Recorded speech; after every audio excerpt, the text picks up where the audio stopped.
Hello, I am Radagast with the Global Mission to Peace's Mystic View, and I am joined as always by my co-host, Shelley. Hello, Shelley. Hello, and hello, everyone. So tonight's topic, let me read it. I have it written down here. It's kind of like history is a spell woven on humanity. I might change the title. And much of what's going on here is finding a series of videos on YouTube by New Earth. It's New Earth is the name of the YouTube channel. And there's a Slavic woman whose name is Sylvie. And she's been doing them. And there's got to be like 50 of them now. And it's called the Survivor Series. And what it's really talking about is that after the last cataclysm, the one that we kind of identify with, Atlantis, that different families or branches of these cultures found their way to the New World and brought that high culture with them. And we see much of that in the megalithic structures. That's kind of like almost the signature of the survivor cultures, is their megalithic structures and the really polished masonry. I mean, really exquisite masonry, that when you find this masonry, then you find later examples of masonry built on top of it. The masonry degrades the closer it is to us. So the most ancient stuff is the most exquisite, and the latter stuff is actually the most shabby of all. And you see, if you go up into the Andes and the Inca settlements, you'll see some real polygonal. Now, like polygonal is those rocks that you see that are not just square shapes. And sometimes you see like oblong things, and the oblong goes into two rocks that form a joint. I mean, really almost like, puzzle piece type of masonry, and it's called polygonal because they're polygons. And so you go to the Andes and you'll see these massive stones laid exquisitely. You can't even put a credit card between them. And then you'll see kind of Inca work above them. The stones are much smaller. The mortar, there's a lot more mortar because they can't lay the stones exactly. But, and you can definitely see, when you see them on top of it, there's a complete delineation. And then you'll see more modern stuff on the top, which is largely rocks placed on each other. It's kind of like the stuff you'll see driving along a country road. Rocks kind of gathered from the field, piled up, with some kind of intelligence, but not art. And so this whole puzzle piece from history emerges, and it seems to tie in with basically a cover-up of history. And one might ask, well, what would be the strategy? Why would there be a cover-up of history? And what I believe is that it's to disempower us. I believe we have a glorious past. I've always felt that past seems so strange in the distant. And with some of the new chronology, it really appears that some of these places that were 2,000 and 3,000 years ago are at least 1,000 years, and maybe in certain cases 1,800 years closer to us. So that might account why sometimes it just really feels like we can almost reach out and touch some of these people, like in ancient Egypt or Greece. That they feel close, and if the new chronology has any validity to it, they're a lot closer. Now it seems like there's different stages of like meddling around the medieval, like the Dark Ages. The Dark Ages might be dark because they never existed. In other words, there's this period that seemingly has no history. We have the years of it, but we don't have any real history from it. And the reason why is because those years never happened. So it's hard to have history when that time didn't even exist. We will be putting up link to the basic YouTube channel, and I suggest you start with one where they give the basic concepts and start rolling, because you start getting into not only the visuals, but you start some of the actual science. This might appeal to New Age sensibilities because people are more willing to embrace things that are not common. They're more open to what were called conspiracies. And this seems to lay open an historical conspiracy. And even when we look at some of the ruins and around the world, sometimes you see that not only has they been covered up by sand. Göbekli Tepe is a good example of something that was covered up by sand and earth. Now, who covered it up is an interesting question. And then you go into and in Russia, you'll have some of these grand forts that are now ruins, but they're more than like they've fallen apart by decay. It looks like in certain cases, there's actually craters there that look like either a particle beam weapon, an atomic bomb, or a meteorite that drops straight out of the sky, because there's no trajectories to these holes. Meteorites usually come in at some kind of angle.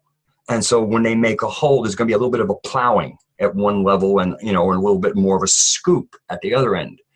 These holes have no scoops and no plowing. These are just holes, symmetrical holes, very often with some interesting fulgonite or heat-created glass. Now, heat-created glass can happen from a meteorite, but again, most meteorites do not drop straight out of the sky to create that kind of hole. And so and just the way the walls come down, like you'll see a hole, but distally from the wall, there's a blast, and it really looks more like somebody was in there with very high capacity explosive energy type stuff to make sure these ruins stayed ruined.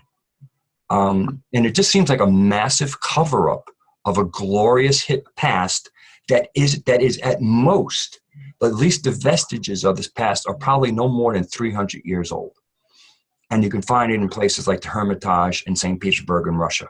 Not that those are the only places, but they're one of the places where the culture itself, where the Russian culture and the people who've been around for a long time and have their own folk tales are aware of a history that is vastly different than the history that was written during the medieval period. And it goes down to a man named Joseph Scaliger. He had another person. Joseph Scaliger was a Jesuit. So we also have like the Jesuit card here. And I don't want to paint a picture that all Jesuits are bad, but the Jesuits were a very busy group, very busy. And some of them made mischief, and I think some of them didn't make mischief. Again, this is like a big family. Some of the family is kind of okay, and some of them are just sociopaths. And so we have, then we have this showing up about the time of the Gutenberg printing press, when for the first time, at least in history as we know it, massive amounts of the same information could be produced. So Bibles could be produced by the thousands and the millions, where beforehand everything was a manuscript. Kind of hard to get things out. So whatever history we did have through manuscripts was painstaking in the making, and destroyed, hey, we need to burn a witch, or we're running out of wood, let's use some books. And then the Gutenberg press gets busy with the replacements and the new information. So and then apparently in one of these things we find out the Reformation started by Martin Luther wasn't against a monolithic Catholic Church. It was specifically against the French Catholic Church, and that at that period, the Vatican itself might not have been as established as they now make it out and make it themselves look like they were a 2,000-year-old institution. In the new chronology, the person that seems to have been, who actually lived historically and became the mythos of Christ, might have lived like in the about 1,000 years ago. Like if we had to pick a date, let's say 1025, 1083 for his crucifixion, something like that. Okay, so again, we're just kind of throwing things around, but in each case, history moves closer to us. The crucifixion may have occurred 1,000 years ago and not 2,000 years ago. That makes a difference. I mean, again, the whole history of the Catholic Church seems to go back 2,000 years. It's kind of hard to go back 2,000 years if your central figure only goes back 1,000. So do you see what I'm trying to do here with giving people some stuff to kind of chew on, to kind of empower us, to bring us back to what I like to call our multi-dimensional awareness? You have described some pretty clean evidence to maintain the title. What was the title? Tell me the title again. What was that? It was History is a Spell Woven on Humanity. Ooh, spell woven. And so how do you do that? You do that by creating confusion, disarray, all of these things that you're describing, throwing history, all the different potentialities, I would like to just bring to mind, if we're going to be useful in this analogy, is to remind people that that Buddha looked at the water, and then he looked at his disciple and said, see what you did to make the water clear. You let it be. You let the mud settle. So if we were to take all of this history and just let it settle, go into our heart and feeling, what would we find that matters? What would we find that endures? And how can we use it? Where can we go with that? You know, the mind is like a tool, right? When it's disturbed and it's all fraught with all these potentialities. And what does it mean? That's what we need to get to. Mm-hmm. What's the meaning of this? What's the meaning? Well, I'm just thinking about how the things that facilitate spell weaving. Mm-hmm. I mean, historically, just kind of coming from my own archetypal lineage, back up once upon a time, people were much more right-brained. So to create phantasms or things that could only exist in the mind by suggestion was a lot easier, because they almost already were there. All you kind of had to do was pour a little secret sauce into the area, and all of a sudden these things just kind of sprung up. So similarly, though, if you want to contrive a new history, if you want to create a different timeline, one of the best ways to do is to do as much as you can to erase the old one, create a vacuum, and then come up with the stuff that fills the vacuum. Perfect spell formation formula.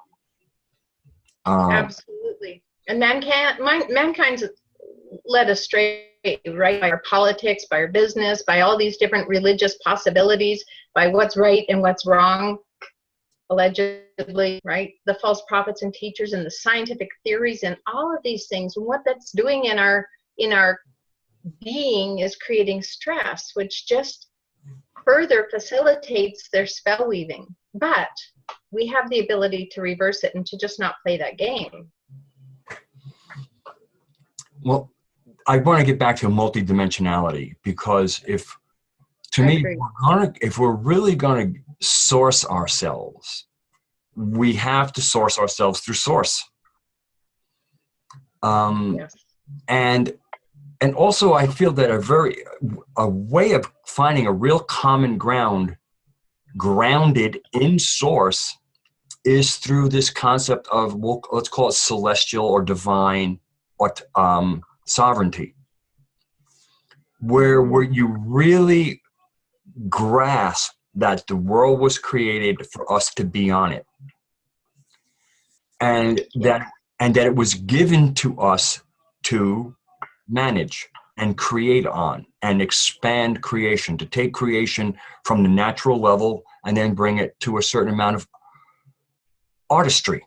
You could call it artifice, but again, it's a different, it's working with the materials in ways they wouldn't do by themselves. So rock is a natural part of creation. And then when we start working rock, we're kind of taking some part of nature and reworking it and in an aesthetic way that works for us, and in many ways can create energies. The various pyramid shapes, different things, sacred geometry. And I think, part of that is just the universe. I find the universe very loving and playful. So you kind of create raw material and then you go, okay, what are we going to do with this? And we're filled with the inspiration when we are allowed to just be creative and find, and let the ones who are the most creative and most capable of bringing out vision kind of lead things, natural leaders for a given creation. And then on with the next creation, somebody new rises. But to me, tying into this sovereignty and realizing how much love is behind us, looking around at the world that we put on and realize just how great it is and how beautiful, and stop. And some people are like, what about volcanoes? What about this? What about that? Once you start tying in to how our mass emotional energy interacts with the planet, you'll start seeing that much of that is little more than matter reacting to our consciousness. Yeah, sure. And the bottom line that we have in common with all of these elements, whether they're interdimensional or otherwise, is our God spark. Yes. And remembering our source, and that we're the source of all purity, and not just to paint that one side of picture, where we contain all that is, the oneness of all that is. Mm-hmm. And it's what is our perception about that, and where does that take us? And that's where we're so easily led by these things in history. If they can create a collective opinion, then this can be used to develop what we perceive as reality. Mm-hmm. So we have some pretty.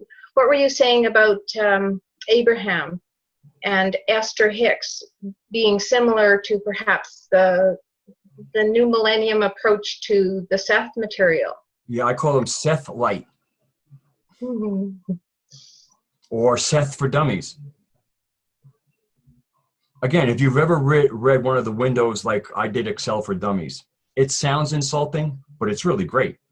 I mean, actually, if you are kind of clueless about how to do something, they're great. And if you're willing to swallow your ego and go, I'm a bit of a dummy here, then having a book written for you is actually a gift and not an insult. So if I say Seth for Dummies, I'm not trying to make it sound like Seth for idiots, that's not what I'm saying. But the Seth material was quite deep, and also the Seth material came out at a time where there were those of us who read books, and those of us who read books were going through a couple of books a week. I mean, going out and buying a few books and then finding a few days to sit down and read them was one of the great things in life. You know, it's like, you know, you go into a room and it'd be like, I'm reading, don't bother me.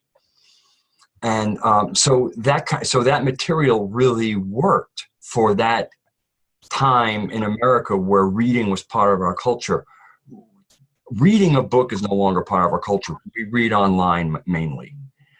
And reading online just isn't the same as sitting in with the book and, you know, and you're a really comfortable chair or, you know, propped up pillows on your bed. And, you know, it just isn't the same. So in many ways, I feel that the Abraham and Esther Hicks material is kind of written. I mean, even the books, you know, I mean, I've seen the books. They're like this, you know, I mean, the early Seth books looked like Bibles. I mean, they were serious reads. And there isn't much serious reading is just not part of what we do right now. It's something I think that we will get back to.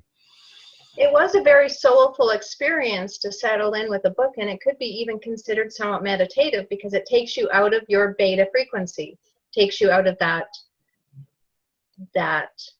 you know, allows you into a whole world of just pure awareness, mm-hmm. pure consciousness. And really, isn't that what we are? Effecting the consciousness. Yeah. And how nice it was to save your place. You got tired, start falling asleep. You could grab anything. I mean, you know, grab a pen, mark your place, and come back to it. I would like to think of what would happen if we took all the religions and compiled, instead of having them fragmented into their own individual flavors. Where would we go if we could compile them and make one story? Could we return to something greater? I believe so. And it's you actually kind of spoke to where I was going to go with the sovereignty and multidimensionality. Where, especially with the sovereignty issue, because if we kind of get outside of religion and just look at creation, each religion kind of comes with its own creation story of sorts.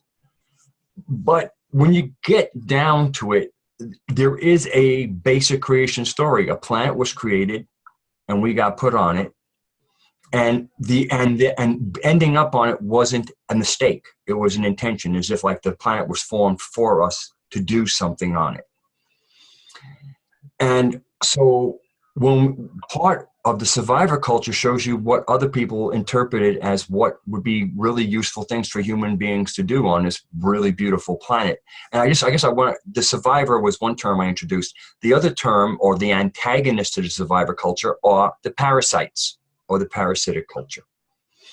And right now, when we see our world crisis, we're seeing what happens when the parasitic culture becomes basically the culture, because you can only eat your host so long before you have to start eating each other.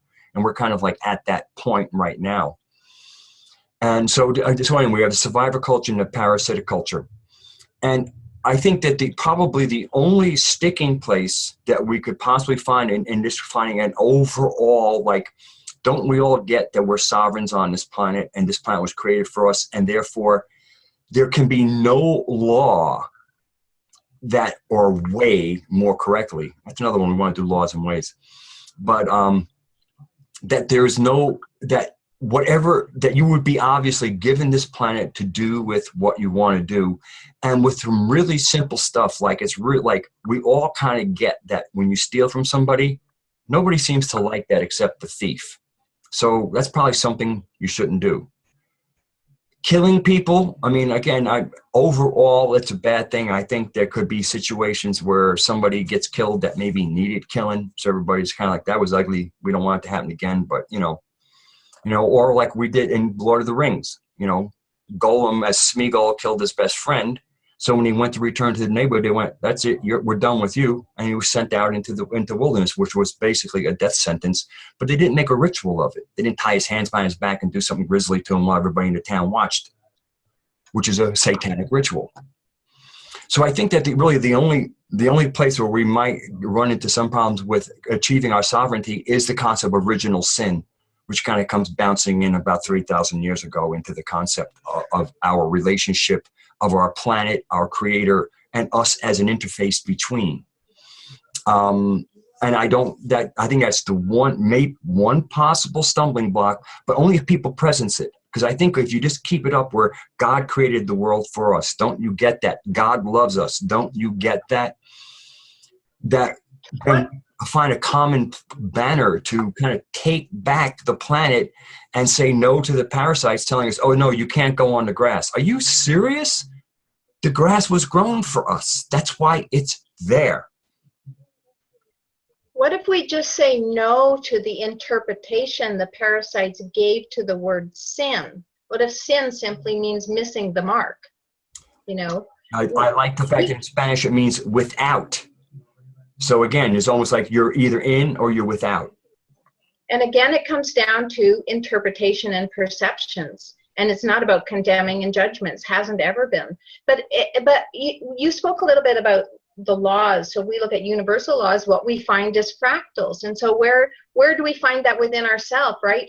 Our own cells evict harmful components in our body in the same way that yes. that Schmiegel, if that's his name, was evicted, right? I mean, it's a simple biological function. We can find where it happens in the cosmos, as above, so below. And we have a beautiful kind of universal law to understand the process. And you said only the thieves like it. I have a feeling even the thieves don't like being thieves for the most part. Yeah. I really don't think that they're happy with there's usually a motivation or something to go into that dark energy. Honestly, I agree with you. Yeah. So ultimately, are we not all seeking a return to light? And so regardless of how they color our history, does that lead us into light, or does that lead us into turmoil? I mean, we can kind of figure this out for ourselves and make a choice. Okay, what direction do you want to go? Do you want to go the path of the thief and the murderer and go into darkness? I don't, thanks. I'm going to choose something nicer.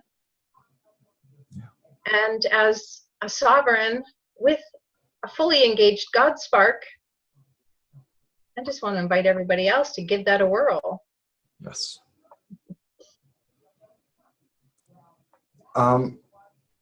It's funny, while you were speaking, I was just thinking about, like people like Plato had talked about different kinds of government, and he thought the highest form of government was aristocracy. Mm-hmm. Now we hear this now, and we think back to the aristocrats that we see, and we go like, "Oh no, that's they think that's almost what we have." When he meant an aristocracy, he meant people who were very well schooled, probably people who had studied the mysteries and had a cosmic consciousness about them that would enable them to kind of bring a big picture that everybody would be happy to go into. This wasn't about an abusive kind of upper class. This was like people almost called to a service, and that service was to humanity. So when he speaks about aristocracy, I think, you know, people modernly don't understand what that is. And then I think at the bottom he has tyranny, which is what we're starting to see forming across the globe with the kind of father militaristic state that we're currently experiencing.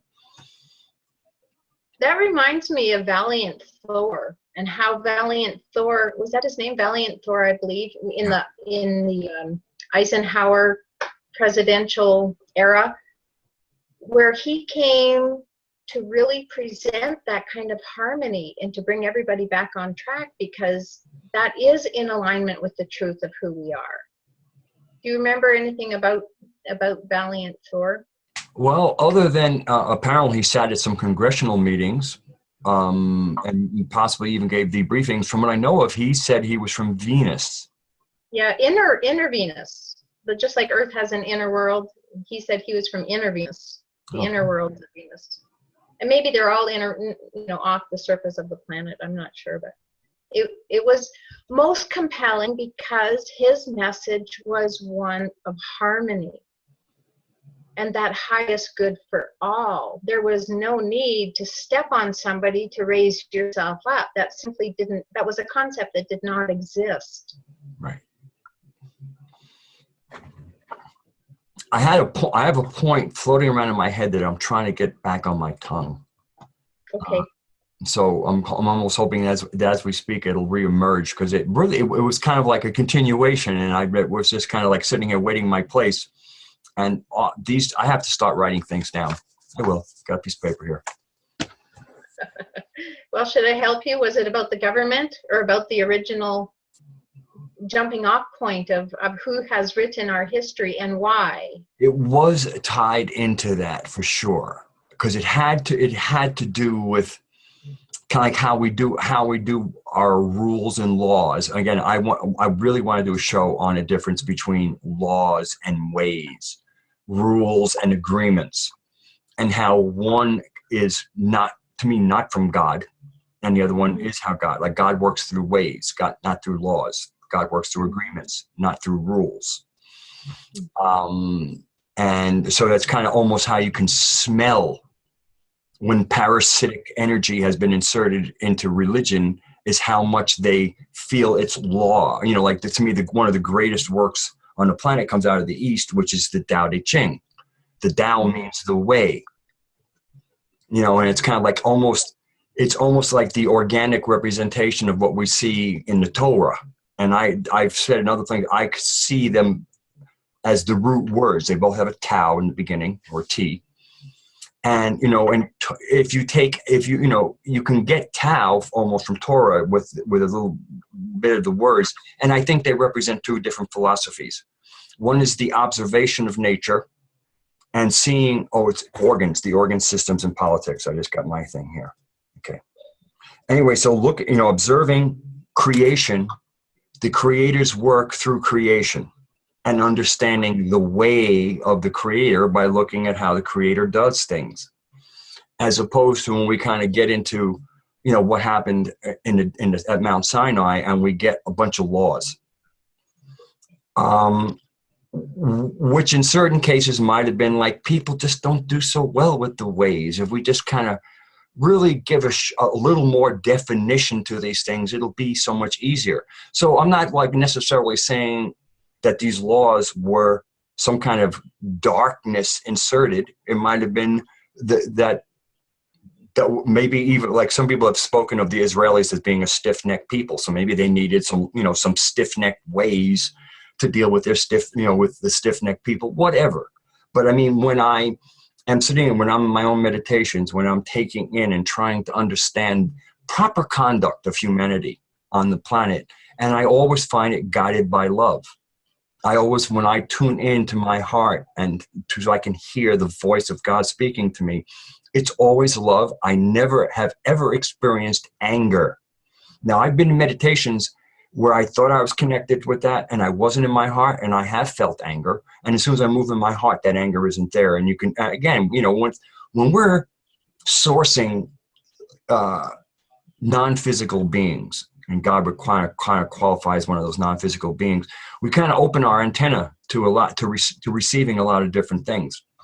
And that's why I think it's really mindful that you stay focused in your heart, because it's like the heart is how you just make sure that no matter what else you pull in, I mean, the heart has a very specific frequency bandwidth, and only love and, to me, the real information comes in. Some of the other stuff that comes in a similar bandwidth will not come through in the heart. It can even come through in some of the higher chakras. I think the third eye can kind of get a little cold and dry and removed from the heart, and see structure in things that are not organic, and sometimes can give a blessing. So I mean, I can see how it's not just about not having risen into your heart. You might be able to rise above your heart and then lose the program again. Right, and that really defines and decides the difference between the spirit of the law and then just the hard written law. Yes. I mean, I just really feel the law, it's fine. You know, books are maybe a good place if you somehow have, for some reason, you get your connection cut off. But if you're operating in real time with that connection, any behavior or way to conduct yourself should be able to come to you in real time, in that moment, from your heart, which is God or source or creator. And you shouldn't have to go check a book. You should be able to check your heart and know the right thing to do. And for most people, if you remove them out of like, what if I do this, this might happen. If you take all of that mind messing that goes on, where if you do the right thing, there might be a repercussion for doing the right thing in our crazy legal society. So then it makes it more and more difficult to hear that, because you get the right answer, but you go, but it's going to get me in trouble. But what does it get you in trouble with? It doesn't get you in trouble with creator, it gets you in trouble with the anti-creation. Right. And I like what Osho quotes, what he says: don't seek, don't search, don't ask, don't knock, don't demand, just relax. If you relax, it comes. If you relax, it's there. Relax, you start vibrating with that, with that answer, with whatever it is that and even alchemy, that's what alchemy was so useful for. It was transcending that angst of the physical, carnal kind of lower chakras into the higher chakras, into the higher meaning, into the higher application of whatever that was. And you can attain that simply, as you said, by going into your heart. It's your heart that activates and opens to that higher realm. Mm-hmm. And in the Bible, that was the path to sitting at the right-hand side of God, as they always speak of. Yes. Yeah, I mean, there's so much. I mean, there's the scriptures from the book-based scriptures have so much rich ways of approaching creator. I mean, there's some really good men have written the communications from their heart and turned it into prose or psalms. And I mean, you can't. God is in the Bible. You can. I mean, the real deal love is in there. But it's kind of mixed in with some other things. Well, which is why you want to listen to the spirit of that message, right? Not just the words, because they can be interpreted by any way to serve any idea or any concept or any goal. And that's what we often see with fundamentalist applications. Yes. I mean, you go into, you would think, oh, Hinduism, oh, it's so open. You go find a Hindu fundamentalist and you have found the same critter that you find as a fundamentalist of any other religion. Self-transformation or meditation is a process of surrender to the universe.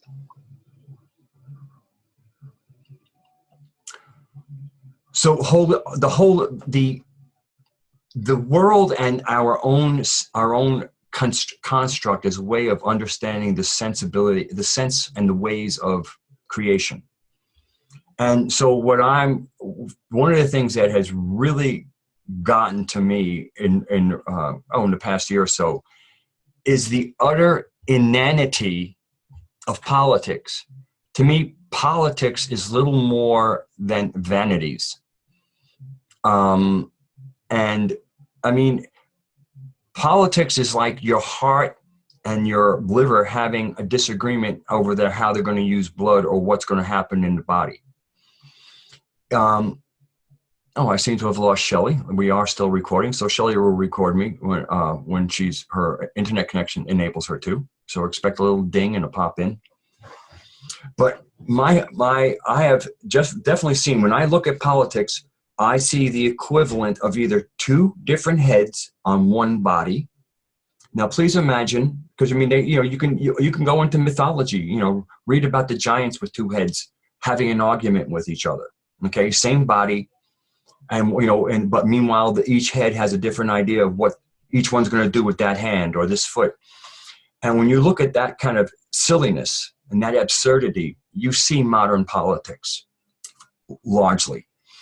And you don't see that in a human body. And if you really, if you want to even know how armies and police should behave, look at a proper functioning immune system in your body, how wise it is, how it isn't just on one big attack, how it stays within its own body, and how if for some reason you have an overly aggressive immune system, you have an autoimmune disease. That is to say, to be too virulent about what is a proper function. Obviously, a non-functioning immune system means you're open to all kinds of disease.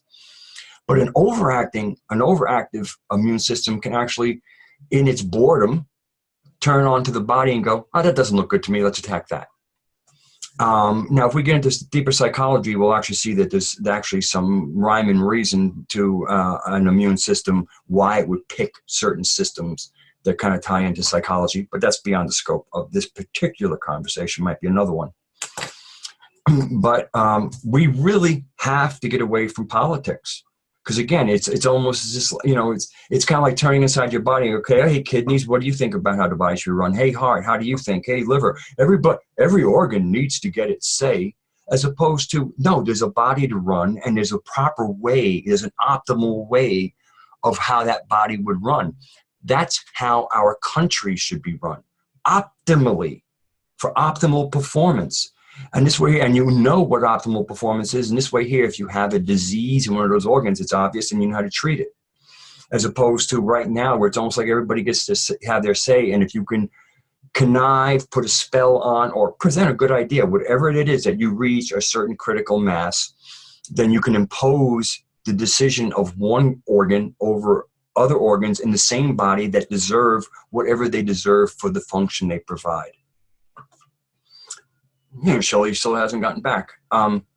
So that's one of the things I want to try. I really want to include, again, with sovereignty and sanity and the natural aligning of our forces. That's why I think when you go back into some of the survivor cultures, you're going to find out that leaders weren't picked so much as that you had jobs to do, and that the people who were really good at what they did and could get it done were the ones who got that job.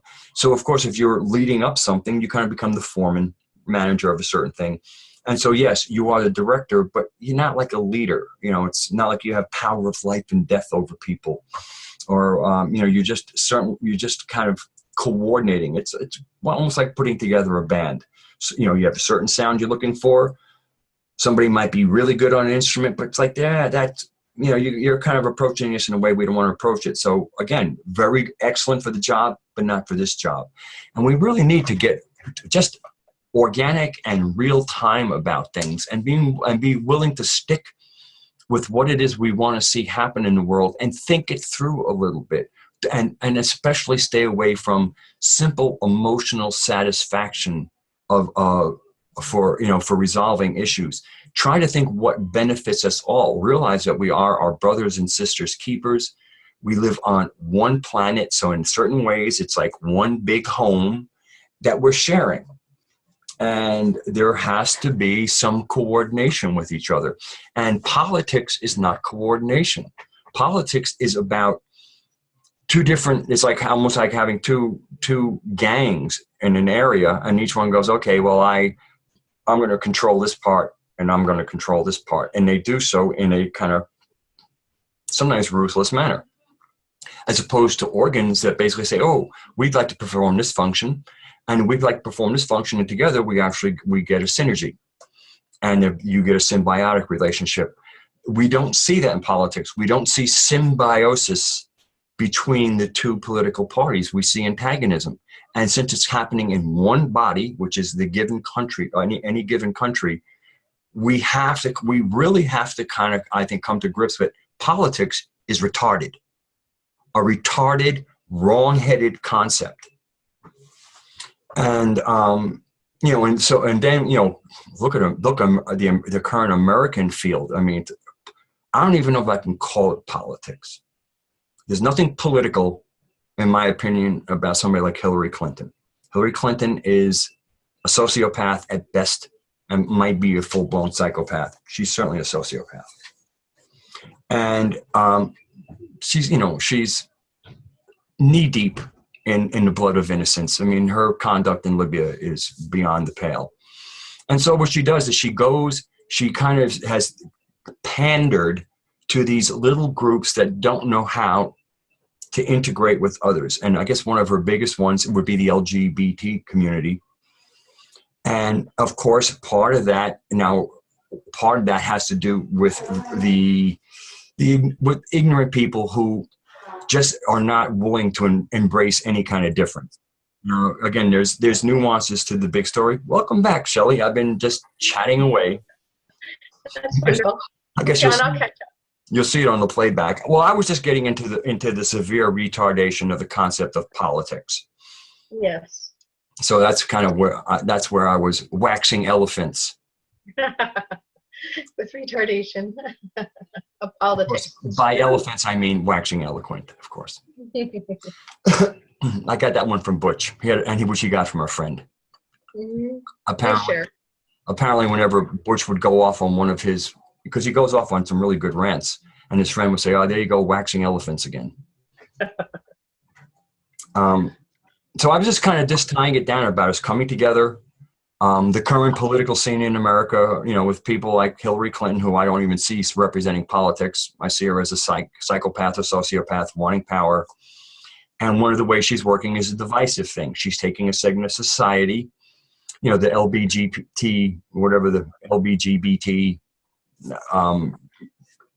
the people who are different, queer, the queer people and whatever, okay? And how, of course, the rest of the population isn't helping, because they kind of always make these people feel like they're on the outs. And then they'll act up and even put it in your face. And of course, putting anything in somebody's face to me is just not polite. But you can see this whole reactionary thing going on. And so we end up having things like gay rights or tranny rights instead of human rights.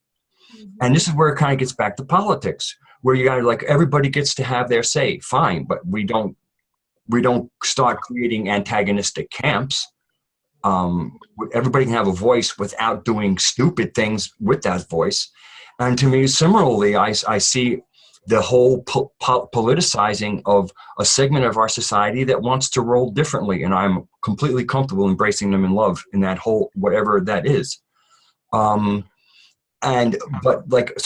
politicians, rather than politicians rising above that and go, we need human rights, not gay rights, black rights, women rights. We don't know. We need human rights, and then put everybody under the category of human. Problem solved. And this way here, we don't get it. We can't get political about it. Human, okay, we have a political group. It's based across the globe. In every country, we have a human. So we have a united front of sorts. So anyway, that's really what I was trying. I was just trying to break down how we're just constantly dividing and trying to get into these very specialized units that don't coordinate. I mean, a liver is a very special organ compared to a heart or a kidney. I mean, you can't get more different than these three organs, yet they work together. They found symbiosis, and they exist in in one entity, a body, a human body. And that's a way that people can be unique, true to what they really want, how they really want to roll through 3D and creation, but always doing it with coordination to form a greater coherent whole. I agree. This is the time of reunion and remembering our collective oneness, and that we are all part of that. Yeah. As opposed to the separation that's put upon us, not by God, but by man, the separations and boundaries. And yeah, I mean, even somebody like myself who would does not embrace the concept of vaccinations, at least the way they're done. I'm not saying they can't be, like maybe a smallpox vaccination might not have done something good.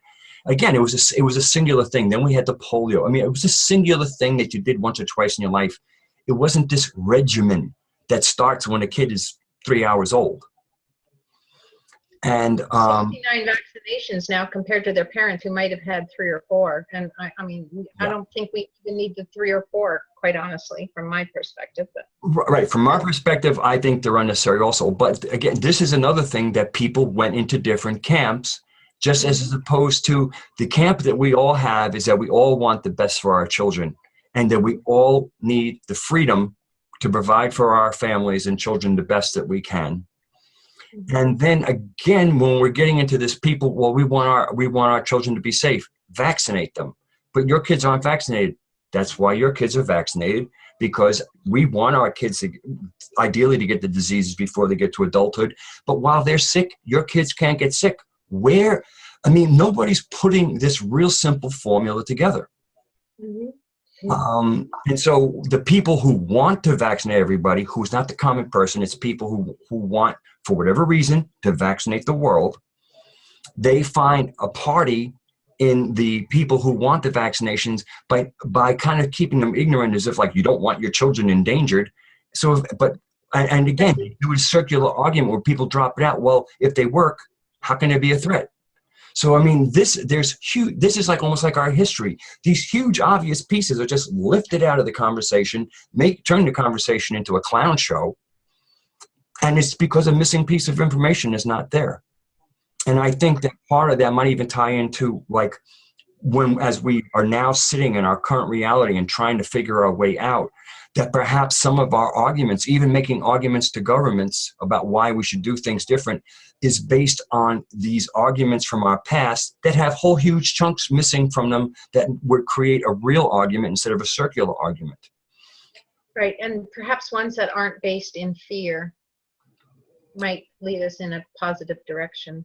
And that's why we kind of have to bring it back into sovereignty. It's almost like maybe we can't reclaim all the missing pieces of history by tomorrow so we can lay out a plan for the future, but we can reclaim our sovereignty right now. Yes, we can. And that will start putting you on the right track. So if you want to be empowered, start realizing, I mean, I don't know what people who do not have a spiritual center or a center that's based in, it's almost, let's call it almost magical. I mean, the whole idea of creation, when you really get into this stuff and how the world appeared, it's magic. It just isn't abracadabra, wave a wand, pull something out of a hat, silly magic. This is the magic of how the universe really works.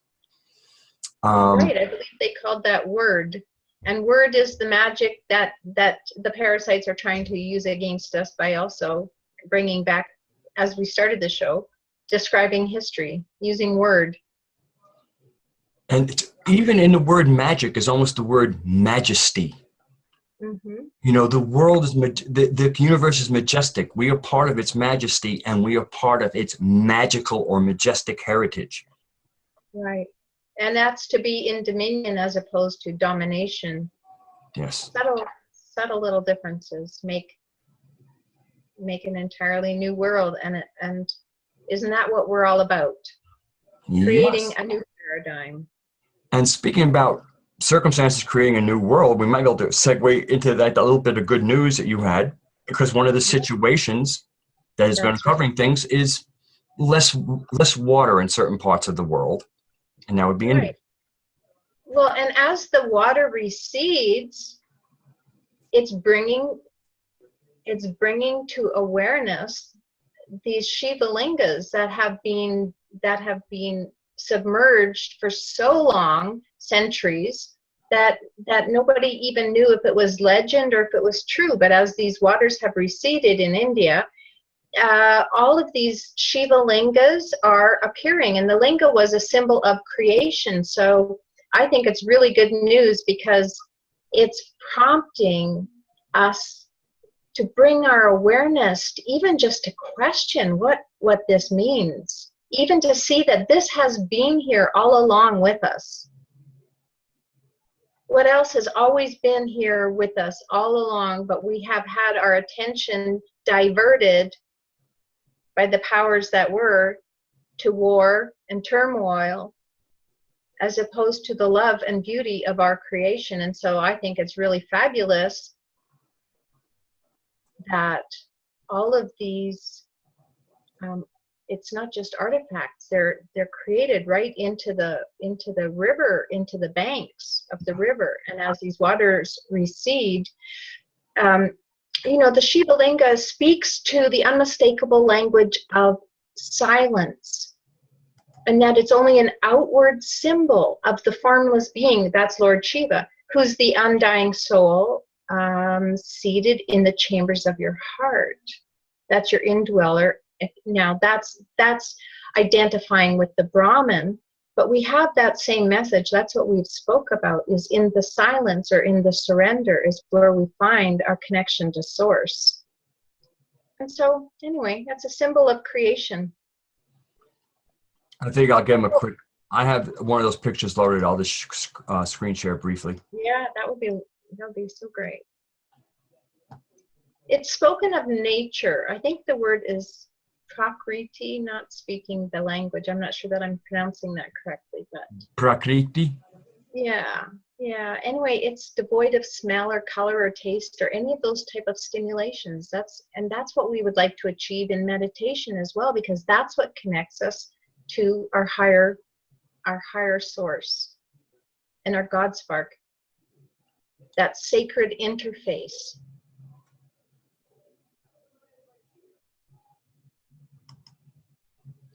So I want to give a little pictorial. So when you say Shiva Lingam or Shiva, you know, that people get an idea of what this is. Now, we might want to be a little, Shiva is almost equivalent to a yoni, right? Which is the female generative organs. And the lingam is the male generative organs. Right. And so this is what we have as above, so below. This is our star naps. This is the sacred goddess. This takes us, you mentioned T earlier. You were talking about T, and T the Taurus and Orion, and where that takes us in our cosmology, in our heavens. It's directing us back to a point of origin in our creation, and understanding and expanding our awareness of who we are and the glorious being that we are a part of, the gloriousness of who we are. We're not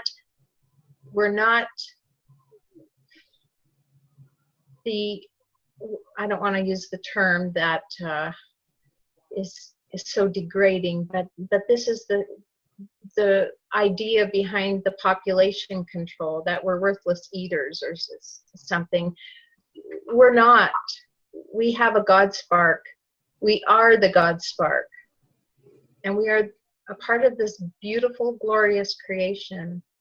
And if nothing else, the Shiva Linga, you just look at the image, and in your silence, I'm sure it's going to speak to your heart. Okay, we're getting ready to wrap up, but what I kind of want to put in here, because I just want to make sure that I'm always communicating as clearly as possible. One of the things that comes out in the Survivor Series videos, and we will put a link to it in where the description is, there'll be a link for that channel.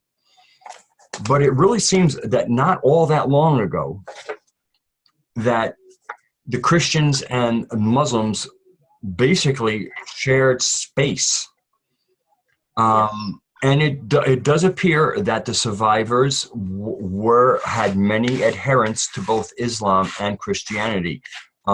With whatever fragments they have used, it doesn't Ju- Judaism seems to be missing a little bit from the mix. But again, sometimes at that point in history, the Jews were keeping to themselves a little bit, a little bit like they have been today. There's which is just which is fine with me. But it just seems that the survivor culture had done a little embracing of this, and you're finding like on the helmets of like Ottoman rulers, there's crosses, especially the kind of the Byzantine cross with the little the where it's like there's like a major cross and there's that little one that could either be above the cross beam or below. But there's a lot of that on supposedly Muslim leader helmets.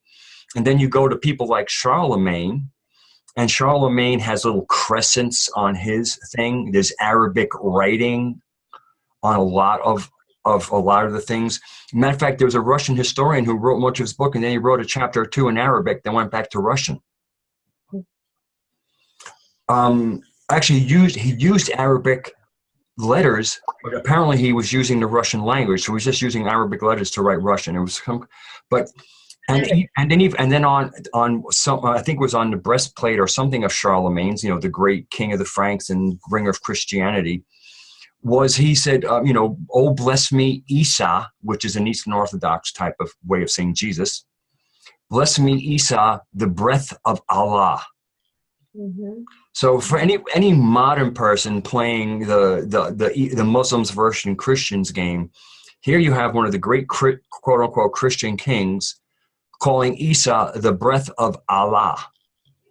And I wouldn't, since Allah in Arabic means no more than the God, Allah, God. Okay, very simple, the God. So it's kind of an agreed upon that, amongst these religions, the religions of the book, there's one God, the God, Allah in Arabic. It's just in Arabic. It's just speaking Arabic. If you were speaking Spanish, you might say Dios, okay? In English, it's God. In German, it's Gott. We're talking the same words. So when you have some of these yahoos out there going, "Oh, Allah is a foreign God," it's the God. It's the one that everybody kind of knows in Arabic. Mm-hmm. That's all it is. It's another language. It isn't another God. Get over it, people. Well, what I always love is how every one of the religions, symbologies and logos and so on that are used all actually depict a star map. Yeah. So I think that's really beautiful, because who created the heavens? I believe that was Allah or God or any of those other words that you use to say God. Mm-hmm. I mean, I think what happens is that at the basis of almost every religion, you will find what you found is a star map. Mm-hmm. But the implications of that information and the time spans it involves is currently a little overwhelming for people. And so I think often what we have is some way of decoding this very vast ancient celestial knowledge into stories that we can remember, most importantly, and that if you later grow in knowledge, you can actually keep the same characters and understand them in another interpretation, where people become symbols, the symbols that were originally used in the star map, which might again turn into celestial people. I mean, whether a symbol is a person or not, it's still the embodiment of an energy, or especially an archetypal energy that was part of the formation of the heavens or the universe. Well, and people have really developed an aversion or a fear to being wrong, and that's part of the ridicule of conditioning people from looking in the way that perhaps the powers that were didn't want you looking or in exploring. We've been ridiculed if we get too close to any of those truths, but if we could just have a look at fear and recognize how much of that is controlling your ability to perceive what's right in front of you, I think that is going to give you an awful lot of freedom and joy and happiness, just removing that from your life. I've spoken to some Sufis. And, when you kind of go into cosmology, you go into some rich places and you can really tell that they've communicated through their heart. If you get back down to scripture, they will not change one word of scripture because they haven't, their communication with it was through their heart, and the heart doesn't need to change anything. The heart just needs to know what it needs to know right then and there. It doesn't matter what's written anywhere. The average Sufi will identify with being a good Muslim, so whatever's written, it's written. But and if you're going to ask them questions, they will give you their answer, but they will always use their text in their understanding. So it's kind of interesting to see somebody who you know is communicating through their heart, so they have real live information. But again, because and they're embracing and I guess not wanting to disturb the apple cart, they leave scripture as it is, probably understanding that there's some wisdom in the way that it's written. And that the best thing they can do is bring out the real-time heart wisdom where you start acting more from your heart and less from a line in scripture. And it's not to discount the line of scripture, but the line of scripture was written at a time. It's not as timeless as it might be. It can be timeless, but it could also be fundamentally interpreted and lose its timelessness. And so I just really count anybody, we gotta get back to the heart. Conversation with source, with God, creator, has to be in real time. That's where, I mean, if you want what's going on in the universe this nanosecond, go into your heart and you'll find out.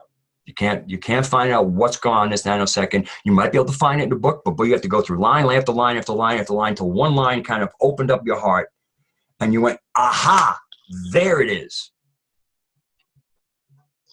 Unless you're a physicist and you like to go into the photons, because the photons, as we all have, we're composed, we have photons. Photons communicate information that's embedded in light. We are light beings. That's who we are. Yeah.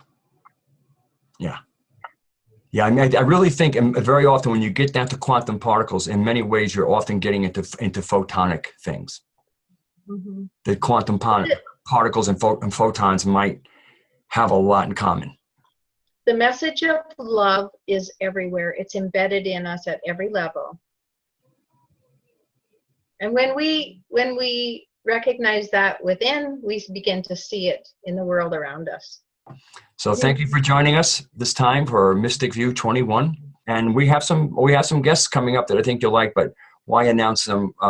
Just know that we have some special people that will be speaking to us, and we look forward to bringing them to you. So thank you, Shelley. Thank you. Thank you, everyone. See you soon. God bless you all.